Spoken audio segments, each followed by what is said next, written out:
포반의 도시이자 막국수의 고장 춘천. 막국수로 45년을 이어온 노포가 있습니다. 80이 넘어서도 여전히 주방을 지키는 왕할머니. 하얗게 새어버린 머리, 할머니의 지나간 세월이 담긴 막국수 한 그릇은 지금에야 대중적인 음식이지만 예전엔 특별한 날에만 먹던 별식이었습니다.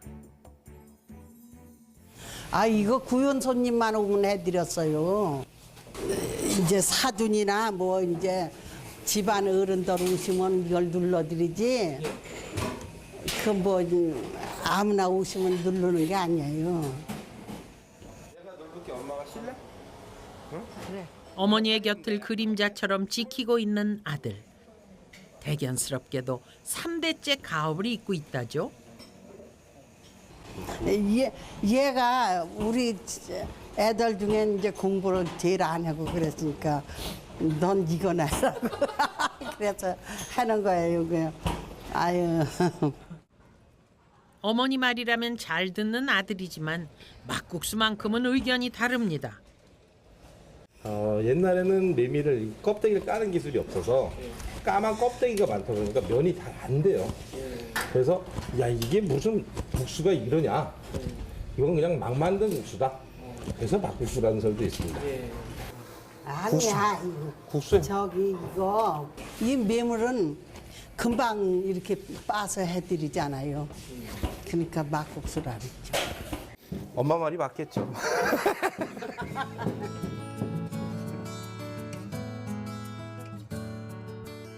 가을의 문턱에 들어서면 드넓은 벌판에 하얀 물결이 넘실거립니다.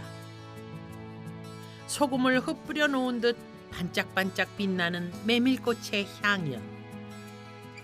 춥고 척박한 산간지방이 주를 이뤘던 강원도는 예로부터 메밀을 주로 경작했고 메밀은 우리네 구황작물로 큰 몫을 해왔습니다.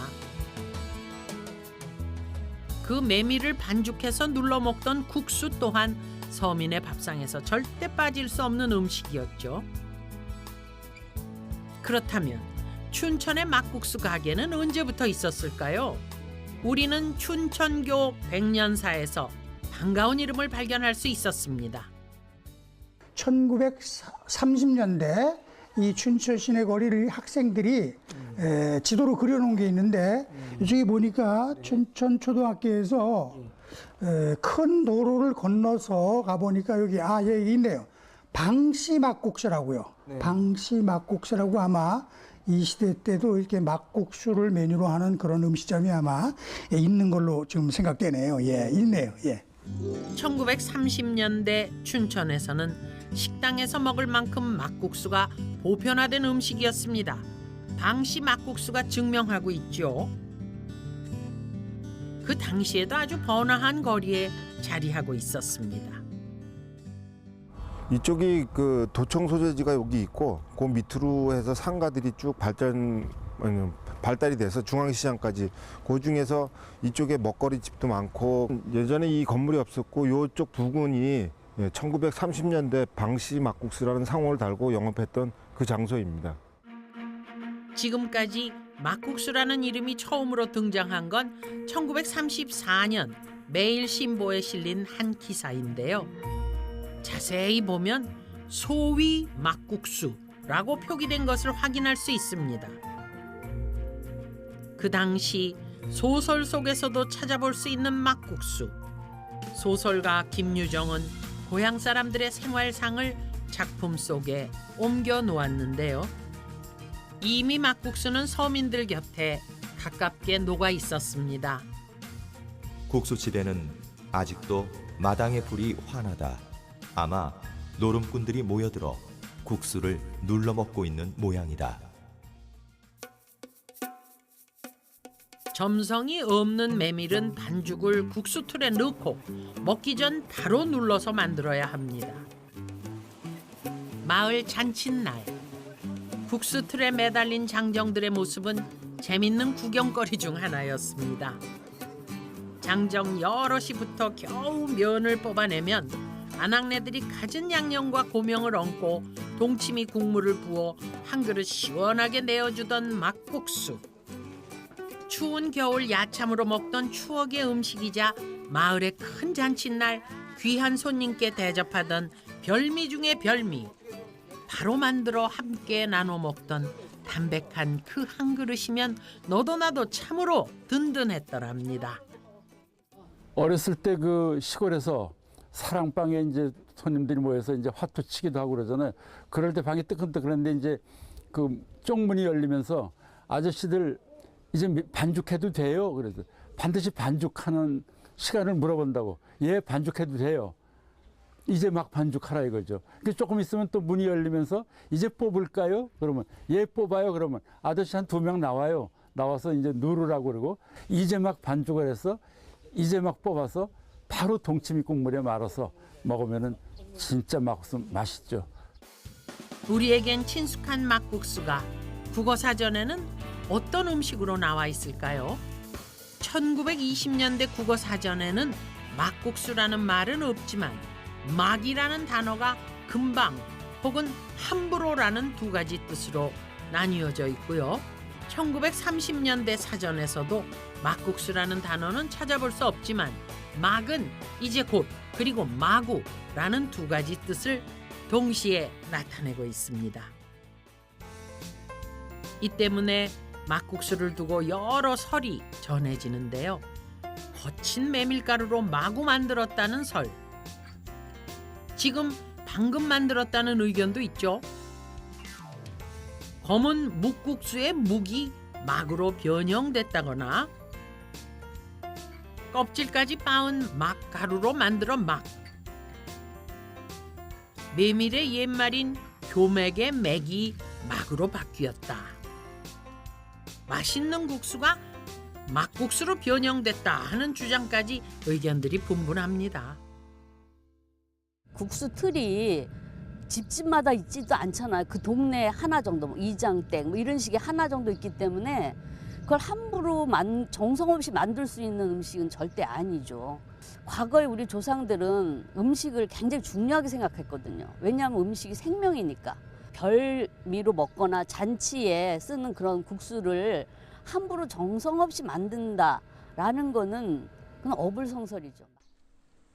메밀 푼제 3일 만에 대궁이라 붉은 대궁 잎은 새잎이요 꽃은 허영꽃에 나수로 비어다가 마당에서 뛰디래서 치끝에서 춤을 추고 맷돌에서 굴을 깨요 붉은 채에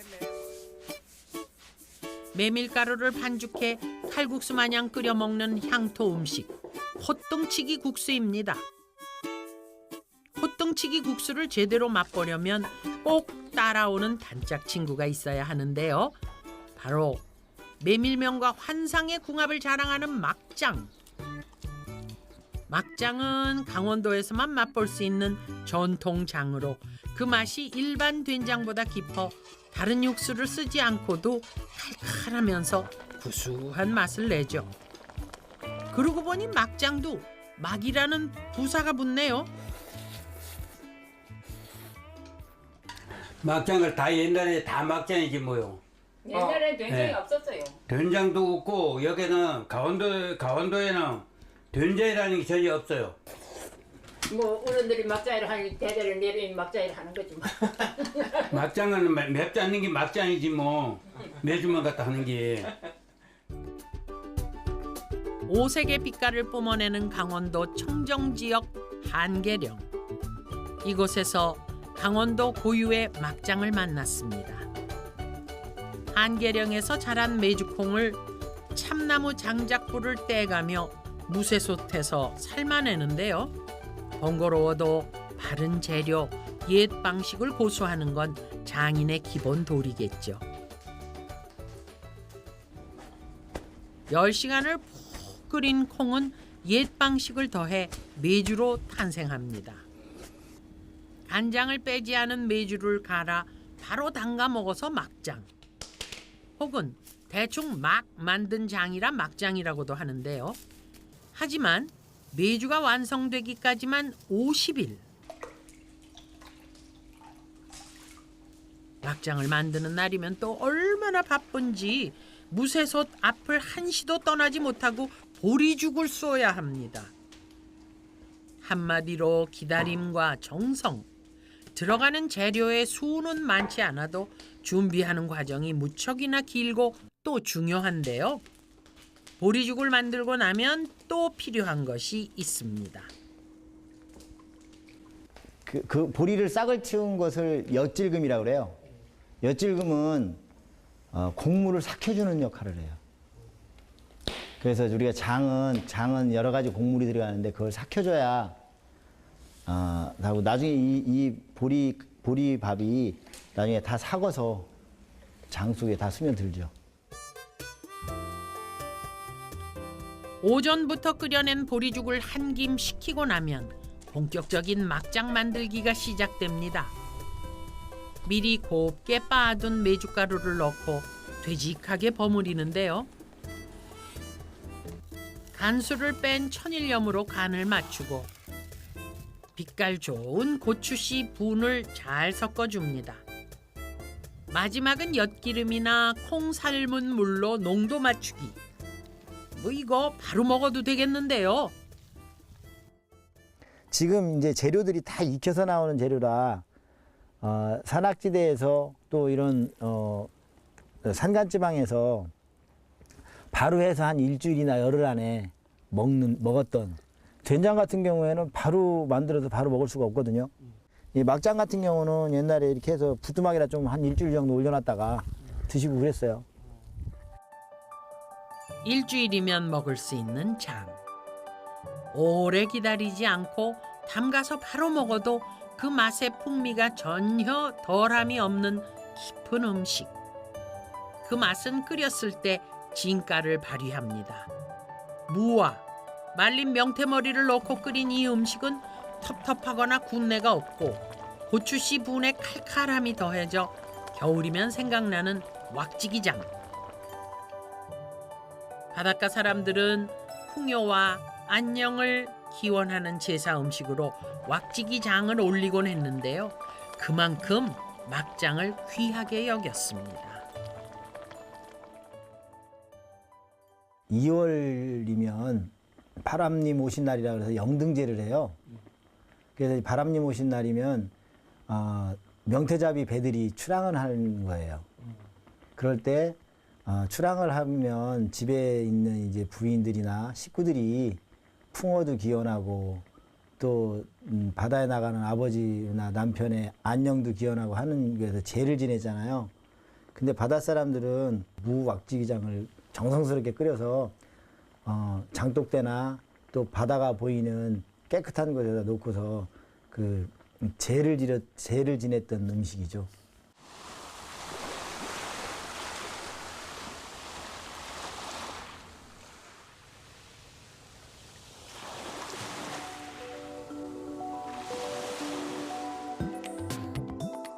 강원도 투매 산골. 쟁기를 맨 소가 앞서거니 뒤서거니 산기슭 비탈진 밭을 갈아 나갑니다. 농군의 추임새에 힘찬 쟁기질로 박자를 맞춰 나가는 소. 전통 농사 풍습 중 하나인 이 소결이는 강원도 산간 마을에 드물게 남아 있습니다. 가파른 밭을 오르내리느라 고단한 산골 농군들. 새참으로 준비한 시원한 막걸리 한 사발에 허기와 갈증을 달래봅니다. 한 잔씩 먹고 한 서너 골 갈고는 까지 한 사발 하고 또 한 서너 골 갈고 한 사발 하고 소리 몇 번 지르면 이러 하면 그냥 뭐 금방 깨고 뭐. 그렇다면 농군들 어째서 막걸리라고 부를까요? 뭐 있는데 우리가 몰라서 그렇지. 그 옛날에 여기 하나 많아 막걸리지. 막걸려서 먹는다 이겠지 뭐 옛날에 아니. 그렇지. 그 막자가 주막집에 막자가 있으니까 주막에서 막걸리 그전에 탁병이 많이 팔았잖아요. 옛날부터 막걸리를 하니까 그냥 막걸리를 우리 그냥 막걸리를 먹는 파이지요, 뭐 그냥.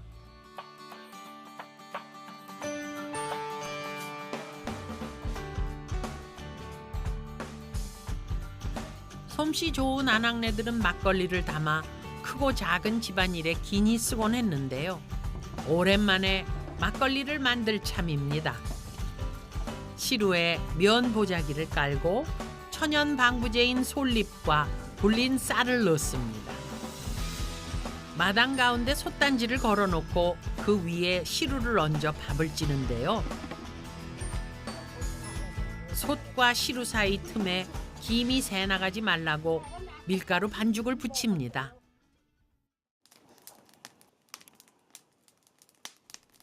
한 시간 남짓 솔잎향 가득 머금은 고두밥이 나왔습니다. 술을 빚을 때는 질고 찰기가 있는 밥보다 되고 고들고들한 고두밥이 적격. 누룩덩어리는 자잘하게 절구에 빻는데요. 바로 이 누룩의 양이 술맛을 좌우한다는군요. 누룩을 작게 넣으면 술이 신다고. 그래서 대대로 넣으면 되지. 누룩에 쌀이 넣어야 되니까 이것도 넣어야만 넣을까.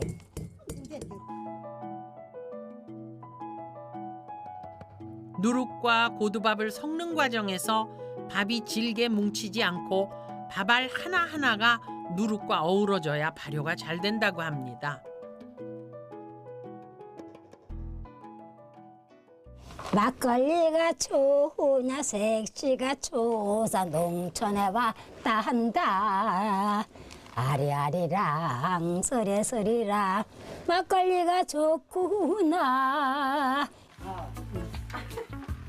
지프로 소독한 항아리에 누룩과 고두밥을 넣고 여기에 물을 부으면 밑술 작업은 끝인데요.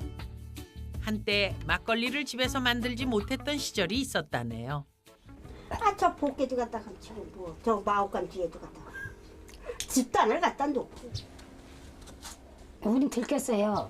누룩을 해서 묵방이잖아. 누룩도 들키지. 묵방에다 누룩을 쭉 해놨는데 저는 누룩이잖아. 저 쭉 해놨는데 배량안 나온 거야. 그냥 어디다 치워. 그래 어디다 치워. 그때 들켰지. 그때 돈 나면 5,000원이고 500원. 5,000원인지 얼마인지 물었어. 막걸리와 희로애락을 함께한 어르신들이라면 막걸리의 뜻을 명쾌하게 풀어주지 않으실까요? 그건 모르겠죠. 그러니까 우린 저 그때 친정에서 모르겠네. 시집 오니까 막걸리를 탁주는 왜 탁주야 막걸리 또? 이제 해서 그 막걸리 탁주야. 근데 이제 해 먹어서 모르지. 걸러 그러나 왜 몰라 탁주야? 무슨 의미가 막걸리인지 모르겠어 우리는. 옛날엔 걸러서 바로 금방 먹어요. 지금 수터 이거 뭐지? 옛날에 수터 이거 아유. 바로 걸러서 바로 들다. 바로 먹지. 일주일 후 항아리에서 진득하니 익은 술.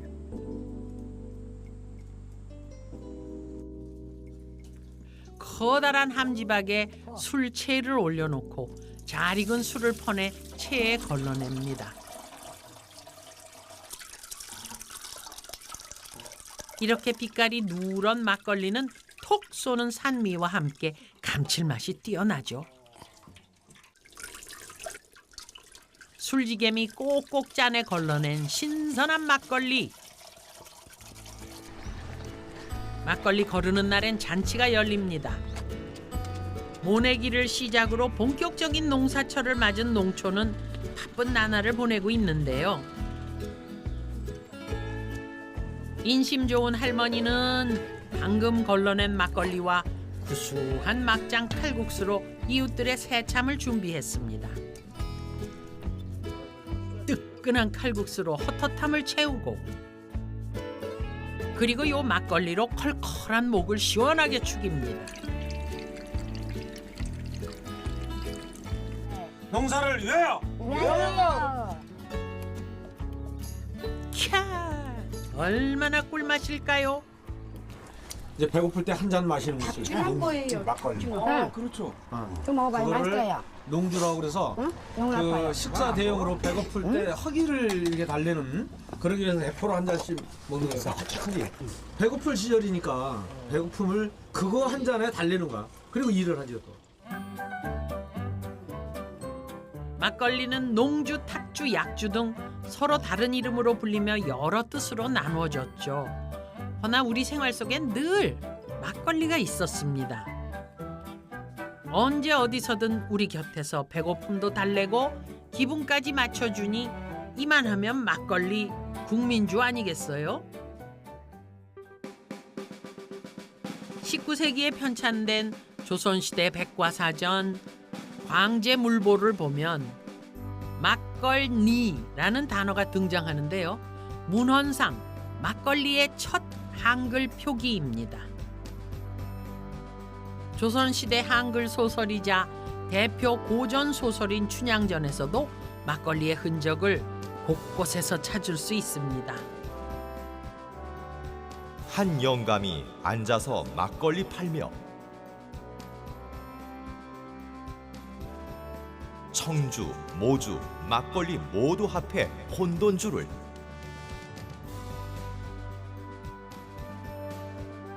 막걸리 한 사발 나왔구나.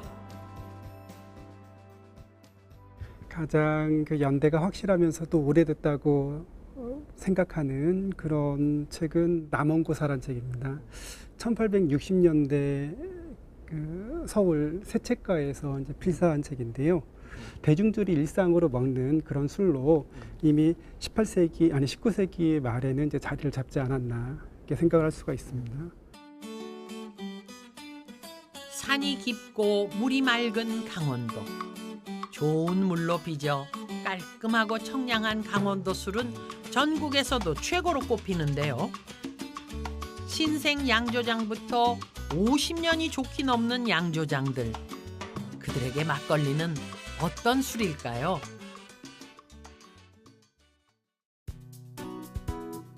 서민들이 주로 마시는 술인데 여럿이 서민들이 마실 수 있는 술이고 막걸리는 금방 걸러서 마실 수 있는 술이라고 합니다.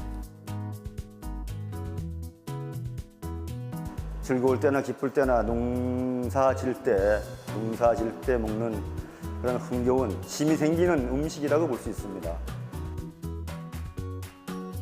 사실 정성스럽게 비려갖고서 바로 만들어서 보통 사람, 그러니까 이 서민들이 먹을 수 있는 약주를 떠내고 남는 술 있잖아. 거기다 물을 부어가지고 막 걸렀다고 그래가지고 막걸리라는 이름이 붙은 거야. 보통 막걸리라 하면 마구 걸러 짜낸 서민의 술이라는 인식이 있습니다. 하지만 강릉 단오제에서 막걸리는 전혀 다른 대접을 받습니다. 음력 4월 5일 강릉의 옛 관청 칠사당에서 신주를 빚으며 단오제가 시작됩니다. 신에게 바치는 술인 만큼 술을 담는 항아리를 정성스레 소독하고 무녀들은 부정굿을 펼치며 나쁜 기운을 물리칩니다. 몸을 정갈이한 제관들은 입에 한지를 물어 부정을 막고 엄숙한 분위기에서 극진히 신주를 빚습니다. 우리 제사 때 이런 제물이 여러 가지 많지만은 그중에서 가장 중요한 게 그 신주입니다. 소위 신에게 올리는 술인데 이거는 상당히 그래서 저희들이 상당히 정갈하고 모든 이제 절차를 밟아가지고 뭐 쉽게 하면 이제 그 독도 이제 소독을 하고 또 뭐 부정굿도 하고 또 이게 종사하는 분들은 적어도 일주일 전부터 절대 나쁜 걸 보지 않습니다. 보지 않고 아주 몸을 깨끗하게 해가지고 이 신주를 빚는 겁니다.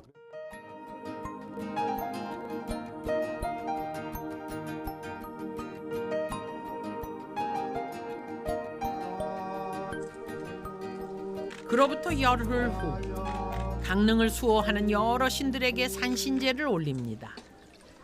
이때 열흘 전 빚었던 신주를 정갈하니 담아 제를 지내는데요. 제관들은 강릉의 풍요와 안녕, 발전을 기원하고 시민들은 가족의 건강과 저마다의 소원을 빕니다. 제가 끝나면 신주를 바로 걸러 시민들과 함께 나눠 마시는데요. 이게 바로 막걸리인 거죠. 한 모금 한 모금 술을 넘기며 복을 마시는 음복. 막걸리는 신에게 바치는 술이자 소중한 염원을 담은 귀한 술입니다. 어떤 이는 막걸리 한 잔으로 수호신에게 치성을 드립니다. 국사선왕님 우리 가정 잘 되게 해주고 강릉 시내 시민들이 다 잘 되게 하고 여기 오신 모든 사람들도 다 건강을 빌면서 잘 되게 해주십시오. 국사선왕님. 갖은 정성에 신성하기까지 한 막걸리. 마구 만든 술이라고 하기엔 너무도 귀한 술 아닐까요? 1920년에 발행된 조선어 사전에는 함부로 마구라는 뜻의 막과 결합한 여러 단어가 있습니다. 하지만 정작 막걸리는 따로 표기돼 있었습니다. 막이라는 부사를 설명을 하고 그 다음에 그 막으로 시작하는 말들을 그 밑에다 쭉 하위 표제어로 열거를 하는데요. 거기에 보면 뭐 막대다, 막말, 막벌다, 막벌이, 막초, 막치, 막필 이런 단어들이 나옵니다. 그러니까 그 당시에 그 마구라는 뜻을 가진 막으로 시작하는 단어들이 이제 이런 게 있었다는 것을 알 수가 있는 거죠. 근데 막걸리의 막을 만약에 그 마구라는 의미로 생각을 했다면 막걸리도 여기 이제 같이 있어야 되는데 막걸리는 다른 항목으로 따로 소개를 하고 있습니다. 그러니까 탁주라는 의미로 설명을 했는데요. 어쨌든 막걸리의 막을 그 마구의 의미로 그 당시 사람들이 생각하지 않았다는 것을 보여주고 있죠. 1920년대에. 막걸리가 마구의 막과는 다른 뜻이라는 데 초점을 두고 옛 문헌들을 추적하기 시작했는데요. 1690년에 발간한 고대 중국어 어휘사전인 역어유해를 살펴보겠습니다. 술에 들어가는 재료와 과정, 그 종류까지 술과 관련된 여러 단어들이 나열돼 있는데 이 중에서 우리는 강두주와 고조목술에 주목해야 합니다. 고조목술은 술을 짜는 틀, 즉 고조에서 짠 술을 말하는데요. 술을 많이 마셔 정신을 차릴 수 없이 취한 상태를 고주망태라고 하죠. 이때 고주가 옛말인 고조에서 유래된 거랍니다. 가정집에서는 술지개미를 채로 거르고 양반집에서는 이 고조를 사용했다네요. 술이 다 익어서 발효가 끝난 술을 술자루, 무명으로 만든 기다란 자루가 있어요. 자루 여러 개 나눠 담아지고 묶어가지고 여기다 차곡차곡 쟁입니다. 압착에 의한 자연 요과로 해서 이 구멍으로 술이 나오게 돼 있죠. 그럼 여기에 이제 그릇을 받쳐서 받아내면은 탁주, 소위 우리가 말하는 막걸리가 얻어지는데 그 막걸리를 병에서 오랫동안 담아서 정치를 시키면 위에 맑은 술 청주가 되고 밑에는 호연 탁주가 되고 그렇습니다. 고조목술이 바로 막걸리였군요. 그렇다면 강두의 뜻을 알면 막의 비밀도 풀리지 않을까요? 그런데 강두라는 한자가 오랫동안 사용되지 않아 중국인들조차 그 뜻을 몰랐는데요. 어렵게 강두의 비밀을 밝혀냈습니다. 이 글자나 이 글자나 똑같은 글자거든요. 이거 통용자라 그래. 이런 걸 글자를 가지고 이거는 결국 막 지금 이 순간 막 이런 뜻을 가져요. 이 두라는 건 처음이란 말이에요. 그래서 강두 그러면 이제 막 처음 나온 술, 갓 빚은 술 이런 의미를 가지죠. 이게 음식 TV방에 보면은 막걸리를 설명해 놨는데 고자에서 짜낸, 그러니까 고자에서 짜낸 술이라고 나와 있는데 그 고자의 술을 고조목술이라고 그래요. 그리고 고조목술은 역어유해라는 책에 보면은 그 중국말로 그 강두주라고 나오는데 그 강두라는 말이 방금 막이라는 그런 뜻입니다. 그러면은 고조목술은 방금 막 끓는 술이라는 것이 되겠죠. 그러니까 막걸리는 결국 방금 막 그런 술이다는 것을 우리가 알 수 있습니다. 갓 걸러낸 술 막걸리. 방금 갈아 바로 뽑아 먹는 막국수. 짧은 시간에도 잘 숙성되는 막장. 그동안 함부로 마구 만들었다는 막의 억울한 오해를 완전히 풀게 됐습니다. 영양학적으로 뛰어난 막의 가치. 고려시대 의학서적인 향약 구구방에는 메밀의 특성을 자세히 적어 놓았는데요. 고려시대 이후 지금까지 메밀은 구황작물이자 건강 음식으로 사랑받아 왔습니다. 최근에는 활발한 연구를 통해 메밀이 고혈압, 심장질환과 같은 성인병에 탁월한 효과가 있다는 것이 밝혀졌는데요. 핵심은 메밀의 주 성분인 비타민 P, 루틴입니다. 루틴은 수용성 물질로 물에 잘 녹으면서 항산화 효과도 높고, 그다음에 특히 더 중요한 것은 모세 혈관의 탄력성을 증대시켜서 혈압이 올라갈 수 있는 상황이 됐을 때 혈압을 조절해주는 그런 작용을 하기 때문에 고혈압 의약 원료로도 쓰이고 있고, 또 우리가 차로 이렇게 달여 마시면은 평소 혈압 조절하는데도 유용한 그런 성분이 루틴입니다. 비단 메밀뿐만이 아닙니다. 연구에 따르면 막걸리의 항암 물질 성분이 와인이나 맥주에 비해 무려 25배가 높다는 결과가 나왔습니다. 정말 놀랍죠?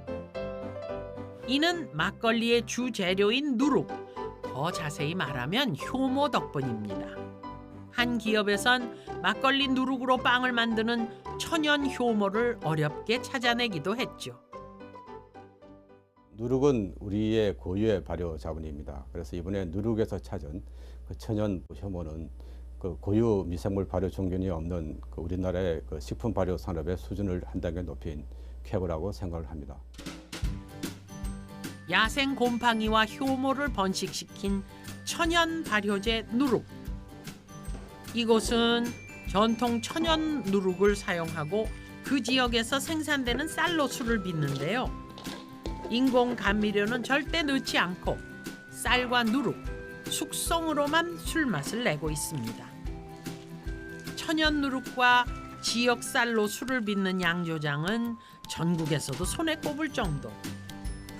우리 쌀과 천연 누룩으로 만들었던 본래의 전통주가 설 자리를 점점 잃어가고 있습니다.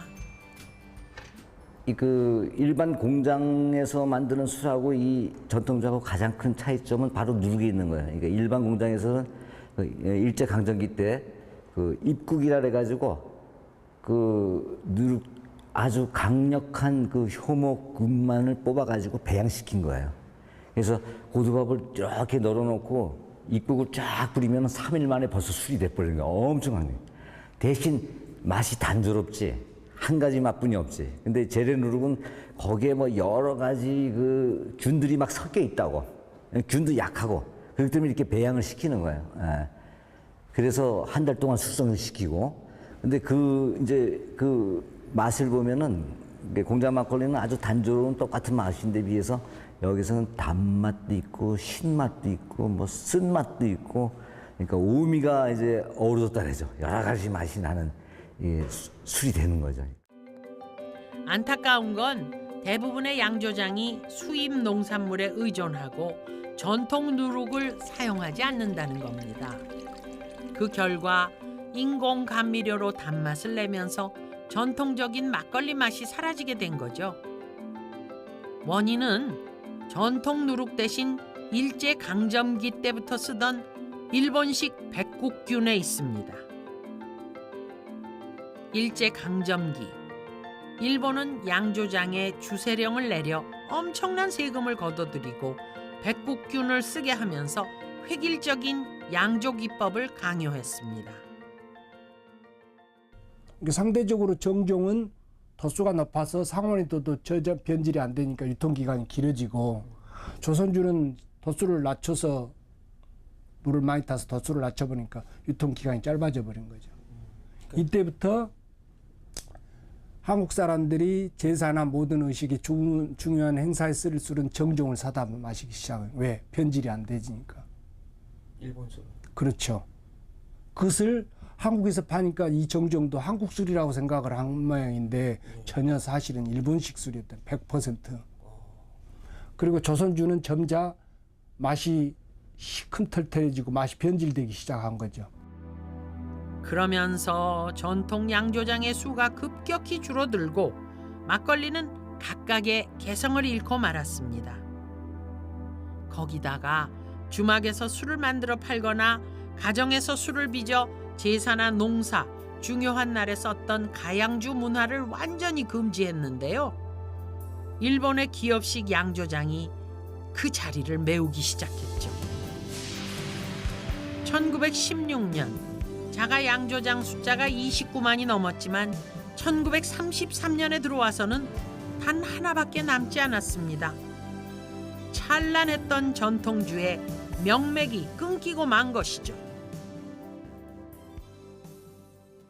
그리고 전부 이제 일본식 술빚기 형태를 따라오도록, 그리고 술 빚는 방법이 양조장마다가 다 똑같이 획일화되어 버립니다.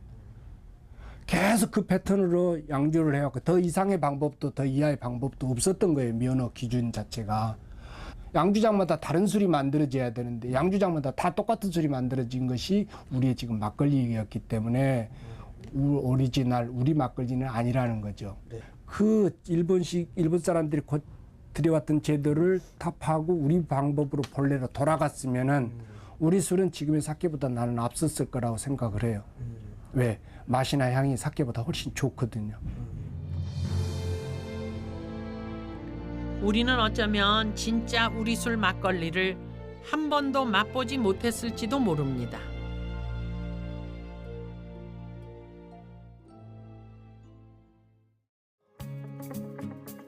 메밀의 경우도 크게 다르지 않았습니다. 메밀 100%로 면을 뽑고 특이하게 메밀싹을 틔워 사용하는 춘천의 막국수집. 춘천이 막국수의 고장임에도 메밀 100%를 사용하는 곳은 흔치 않습니다. 메밀 수요는 많아졌지만 수확량이 현저하게 줄어들어 국내산 메밀을 쓰고 싶어도 없어서 못 쓰는 현실. 때문에 수입 메밀에 밀가루나 전분가루를 섞어 쓰는 곳이 대부분인데요. 그래도 춘천은 메밀 함량 60% 이상을 지키고 있습니다. 이곳 사장님은 국내산 메밀 100%로 막국수를 만들고 싶지만 그러지 못하는 현실이 답답하기만 합니다. 국산 메밀 같은 경우에는 그 소출량, 또 소출량도 그렇지만 또 원가적인 측면에서 다른 작물에 비해서 소득이 적다 보니까 사실 메밀을 심지 않고 메밀값은 그래서 국산하고 수입산하고 비교하면 약 한 2배, 3배 정도 차이가 나죠.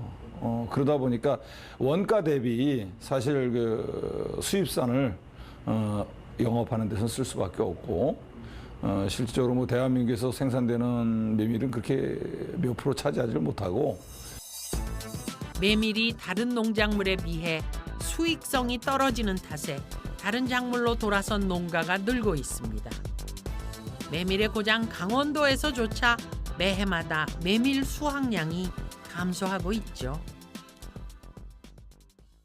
그 지자체에서 좀 관심을 가져야 될 것 같아요, 제가 보기에는. 네, 그래서 농민들을 갖다가 이 농가를 계속 설득을 시키고, 그다음에 그 메밀에 대한 걸 갖다가 다시 한번 그 인식을 시키면서, 그리고 거기에 좀 비용이 다른 작물에 비해서 어떤 그 소득이 좀 적으면 거기에 조금 우리가 지원을 해주는 방향으로 이렇게 해서 자꾸만 그 메밀을 그 대폭적으로 확대는 안 되더라도 감소는 하지 말아야 되겠다.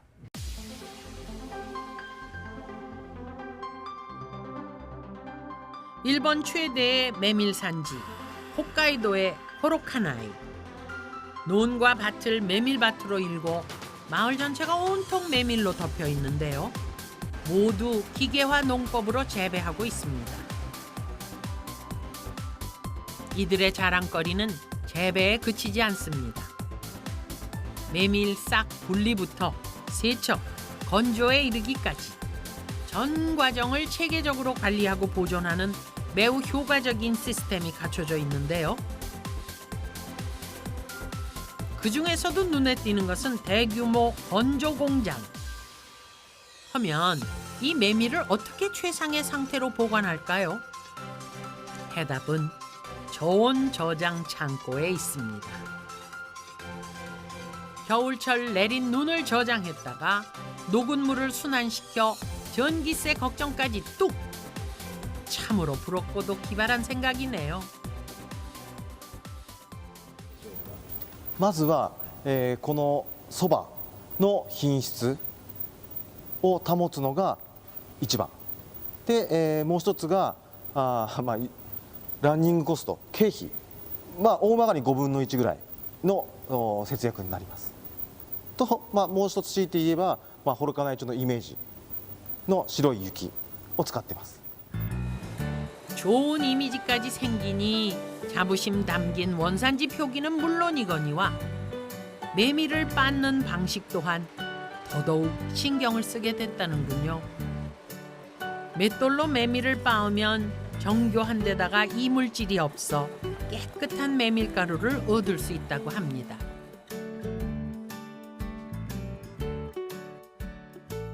거기다 우수한 메밀 품종을 개량하기 위해 끊임없이 연구를 거듭하고 있는데요. 그 성공의 중심엔 정부의 적극적인 지원이 있습니다. やっぱ補助金があることっていうのも幌加内のそばのブランドを強固にしたこともあるんですけれども、やはりそば祭りだとか幌加内町を挙げて一丸となってそばの生産、そばのPR に努めたことがまた付加価値を上げて、他の地域より幌加内のそばは値段が少し高いんですよね。そういうところがやっぱりブランド化の確立としてやってきた成果が今に出ているのかなと思います。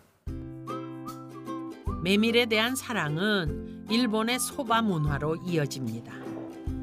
이 지역 고등학교에서는 소바 만드는 과정을 필수 교과목으로 지정해 가르치고 있는데요. 그도 그럴 것이 일본에서의 소바 만들기는 소바도라고 불릴 정도로 정성을 다해 만들어야 하기 때문입니다.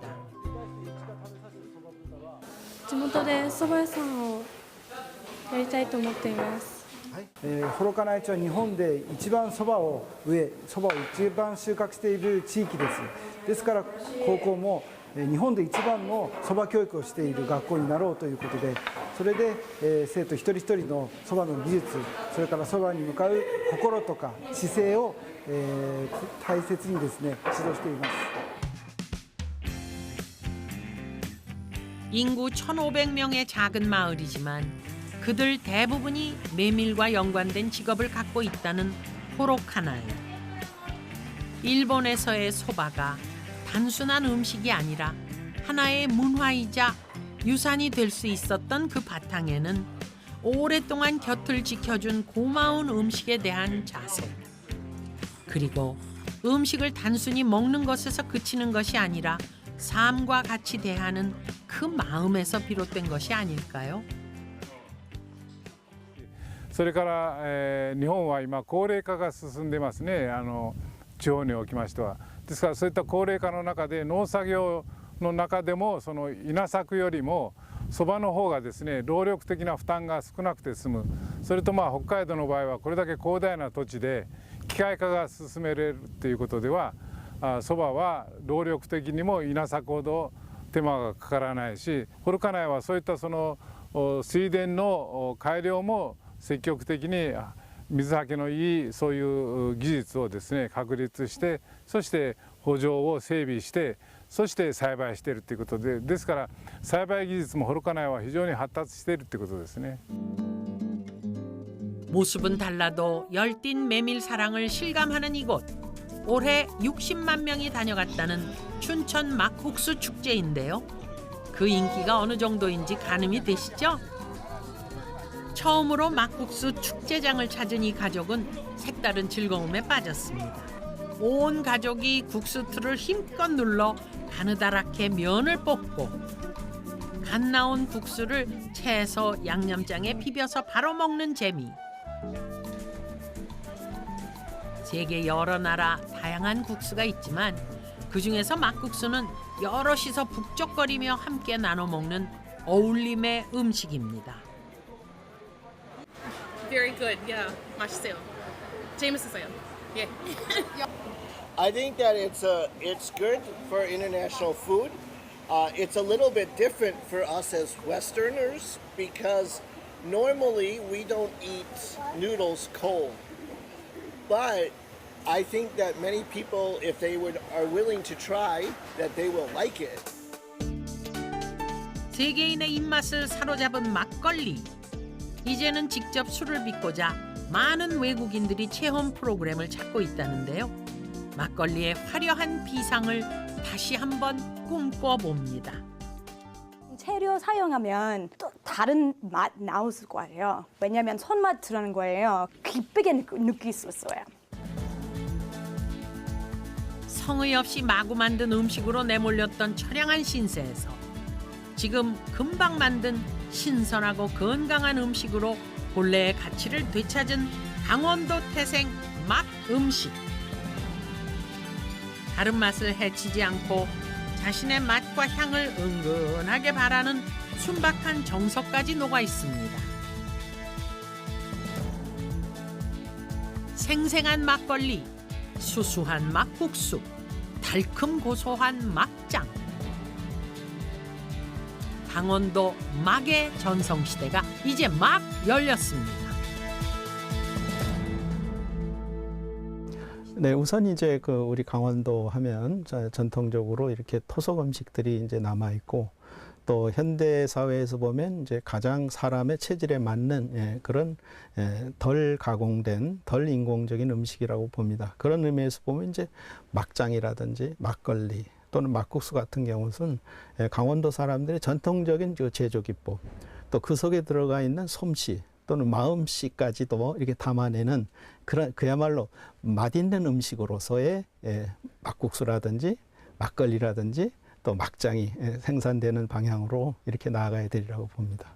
어떻게 보면 K푸드로서 가장 한국적인 음식의 한 반열에 오를 수 있지 않나 이렇게 생각합니다. 강원도 막, 세계에서 가장 위대한 패스트푸드입니다.